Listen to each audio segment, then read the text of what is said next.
शास्त्री जी के नाम के साथ कर्मयोगी विशेषण जोड़ना बिल्कुल उपयुक्त है, क्योंकि मुझे तो उनका सारा जीवन ही कर्म से भरा हुआ मालूम पड़ता है।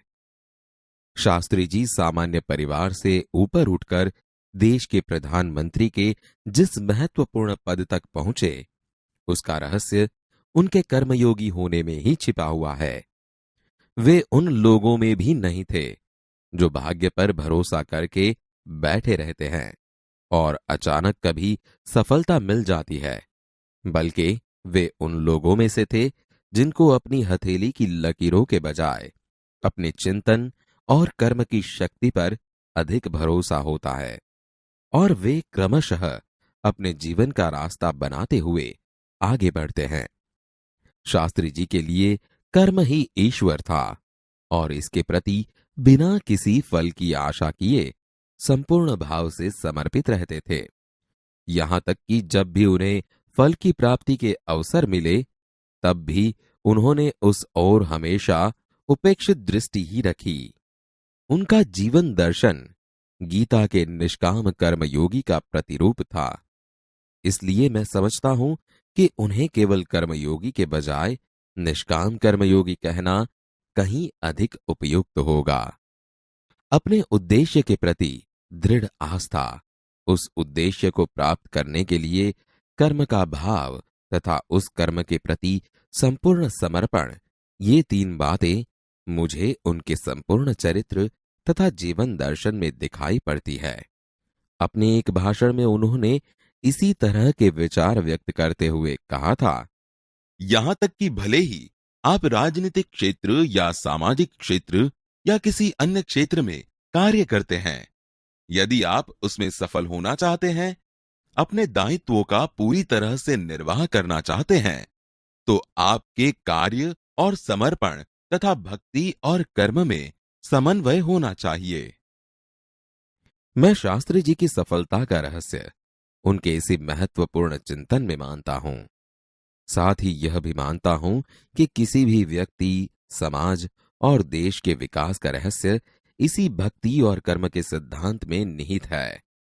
शास्त्री जी का संपूर्ण जीवन श्रम, सेवा, सादगी और समर्पण का अनुपम उदाहरण है। उनके ये गुण केवल उनके कार्यों और विचारों में ही अभिव्यक्ति नहीं पाते थे, बल्कि उनको देखने से ही इन सभी भावों का एहसास हो जाता था। उनके अपने व्यक्तित्व में विचारों का अनोखा समन्वय था। वे जो कुछ कहते थे वही करते थे। जो कुछ भी करते थे वह एकमात्र राष्ट्र लाभ की भावना से प्रेरित होकर करते थे। मुझे लगता है कि यह उनके चरित्र की एक बहुत बड़ी विशेषता थी, जिसके कारण देशवासी उन पर इतना अधिक विश्वास करते थे और उन्हें चाहते भी थे। पंडित नेहरू की समृद्ध राजनीतिक विरासत को संभालना और उसे आगे ले जाने का काम कम कठिन नहीं था, लेकिन देश ने उस समय यह साफ साफ देखा कि उसे संभालने की ताकत शास्त्री जी में ही है, और शास्त्री जी ने अपने निर्मल चरित्र और दृढ़ संकल्प शक्ति द्वारा देश की इस आकांक्षा को पूरा किया। शास्त्री जी की एक सबसे बड़ी विशेषता यह थी कि वे एक सामान्य परिवार में पैदा हुए थे। सामान्य परिवार में ही उनकी परवरिश हुई, और जब वे देश के प्रधानमंत्री जैसे महत्वपूर्ण पद पर पहुंचे, तब भी वह सामान्य ही बने रहे। विनम्रता, सादगी और सरलता उनके व्यक्तित्व में एक विशिष्ट प्रकार का आकर्षण पैदा करते थे।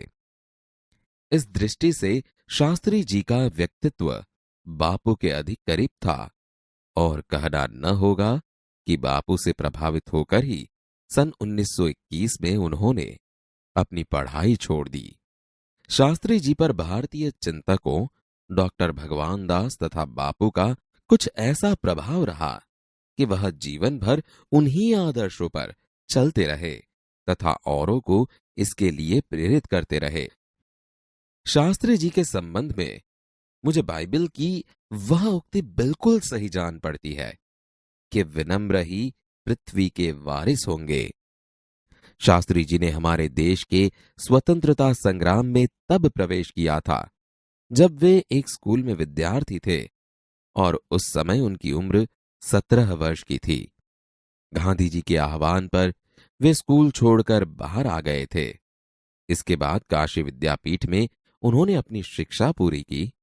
उनका मन हमेशा देश की आजादी और सामाजिक कार्यों की ओर लगा रहा। परिणाम यह हुआ कि सन 1926 में वे लोक सेवा मंडल में शामिल हो गए, जिसके वे जीवन भर सदस्य रहे। इसमें शामिल होने के बाद से शास्त्री जी ने गांधी जी के विचारों के अनुरूप अछूतोद्वार के काम में अपने आप को लगाया। यहां से शास्त्री जी के जीवन का एक नया अध्याय प्रारंभ हो गया। सन 1930 में जब नमक कानून तोड़ो आंदोलन शुरू हुआ तो शास्त्री जी ने उसमें भाग लिया, जिसके परिणाम स्वरूप उन्हें जेल जाना पड़ा। यहां से शास्त्री जी की जेल यात्रा की जो शुरुआत हुई तो वह सन 1942 के भारत छोड़ो आंदोलन तक निरंतर चलती रही। इन 12 वर्षों के दौरान वे 7 बार जेल गए। इसी से यह अंदाजा लगाया जा सकता है कि उनके अंदर देश की आजादी के लिए कितनी बड़ी ललक थी। दूसरी जेल यात्रा उन्हें सन 1932 में किसान आंदोलन में भाग लेने के लिए करनी पड़ी। सन 1942 की उनकी जेल यात्रा 3 वर्ष की थी, जो सबसे लंबी जेल यात्रा थी।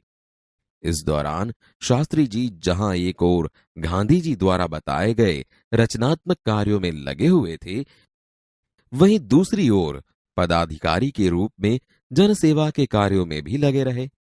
सन 1935 में वे संयुक्त प्रांतीय कांग्रेस कमेटी के सचिव बनाए गए। इस पद पर वे 1938 तक रहे। किसानों के प्रति उनके मन में विशेष लगाव था, इसलिए उनको सन 1936 में किसानों की दशा का अध्ययन करने वाली एक कमेटी का अध्यक्ष बनाया गया। पूरी लगन के साथ काम करके उन्होंने अपनी रिपोर्ट प्रस्तुत की, जिसमें जमींदारी उन्मूलन पर विशेष जोर दिया गया। इसके बाद के 6 वर्षों तक वे इलाहाबाद की नगरपालिका से किसी न किसी रूप में जुड़े रहे। मैं समझता हूं कि इस अनुभव ने भी शास्त्री जी के व्यक्तित्व और चिंतन को नागरिकों की समस्याओं से निकट से परिचित कराया। उनके पास ग्रामीण जीवन का अनुभव था। अब इसके साथ ही इलाहाबाद नगरपालिका ने जनसेवा का भी अनुभव जोड़ दिया था। लोकतंत्र की इस आधारभूत इकाई में कार्य करने के कारण वे देश की छोटी छोटी समस्याओं और उनके निराकरण की व्यावहारिक प्रक्रिया से अच्छी तरह से परिचित हो गए थे। कार्य के प्रति निष्ठा और मेहनत करने की अदम्य क्षमता के कारण सन 1937 में वे संयुक्त प्रांतीय व्यवस्थापिका सभा के लिए निर्वाचित हुए।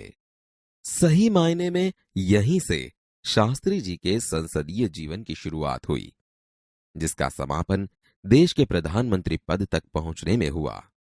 शास्त्री जी को भारतीय राजनीति की इतनी सही और गहरी पकड़ थी कि श्रीमती इंदिरा गांधी ने उन्हें अपना राजनीतिक गुरु मानते हुए कहा था कि उन्हीं के मार्गदर्शन में मेरा राजनीतिक जीवन शुरू हुआ। देश की आजादी के बाद उत्तर प्रदेश तथा केंद्र सरकार में शास्त्री जी भिन्न भिन्न पदों पर रहे। उत्तर प्रदेश में उन्हें गृह मंत्री बनाया गया। बाद में पंडित नेहरू के अनुरोध पर वे केंद्र में आ गए। केंद्र में उन्होंने रेल और परिवहन, संचार, वाणिज्य, उद्योग और गृह जैसे महत्वपूर्ण मंत्रालयों में मंत्री पद संभाला।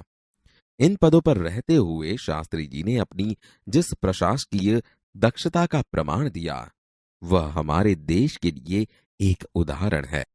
अपने मंत्रालयों के कार्यों में उनका दृष्टिकोण अत्यंत व्यवहारिक तथा सभी प्रकार की औपचारिकताओं से परे होता था। वे अपने को कभी भी अपने पद के कारण ऊंचा नहीं मानते थे। उनकी बड़ी सीधी सी धारणा थी कि वे जनता के शासक नहीं बल्कि जनता के सेवक हैं। ऐसी भावना से कार्य करने के कारण उन्हें अपने मंत्रालय में तो लोकप्रियता मिली ही, साथ ही साथ सारे देश में भी लोकप्रियता मिली। इसी लोकप्रियता का परिणाम था कि पंडित नेहरू के निधन के बाद देश ने उन्हें प्रधानमंत्री के रूप में स्वीकार किया। देश के इस महत्वपूर्ण पद पर रहते हुए केवल 19 महीने के छोटे से समय में उन्होंने जितनी सफलताएं और लोकप्रियता प्राप्त की, वह एक उदाहरण है। शास्त्री जी के सामने अपना उद्देश्य बिल्कुल स्पष्ट था। उसमें किसी प्रकार का धुंधलापन या भटकाव नहीं था। वे हमारे देश के अत्यंत महत्वपूर्ण पदों पर रहे और इन पदों पर रहते हुए स्वाभाविक रूप से वे अधिकार संपन्न भी थे। लेकिन उन्होंने हमेशा आत्मसंयम से काम लिया तथा अधिकारों से अधिक कर्तव्यों को तरजीह दी। शायद इसीलिए शास्त्री जी इतने अधिक लोकप्रिय भी हो सके। उन्होंने अलीगढ़ मुस्लिम विश्वविद्यालय के दीक्षांत समारोह में 19 दिसंबर 1964 को छात्रों को संबोधित करते हुए कुछ इसी तरह के विचार व्यक्त किए थे। आपके भविष्य की मंजिल चाहे जो कुछ भी हो, आप में से प्रत्येक को यह सोचना चाहिए कि आप सबसे पहले देश के नागरिक हैं। यह आपको संविधान द्वारा प्रदत्त कुछ अधिकार देता है, लेकिन इससे कुछ कर्तव्यों का भी बोझ आता है, जिसे समझना चाहिए। हमारा देश प्रजातांत्रिक है, जो निजी स्वतंत्रता देता है, लेकिन इस स्वतंत्रता का उपयोग एक व्यवस्थित समाज के हित में स्वेच्छा से लगाए गए प्रतिबंधों के तहत होना चाहिए। अधिकार, कर्तव्य और आत्मसंयम के बारे में यह अत्यंत महत्वपूर्ण बात शास्त्री जी ने कही थी, जिसे आज याद रखने की जरूरत है।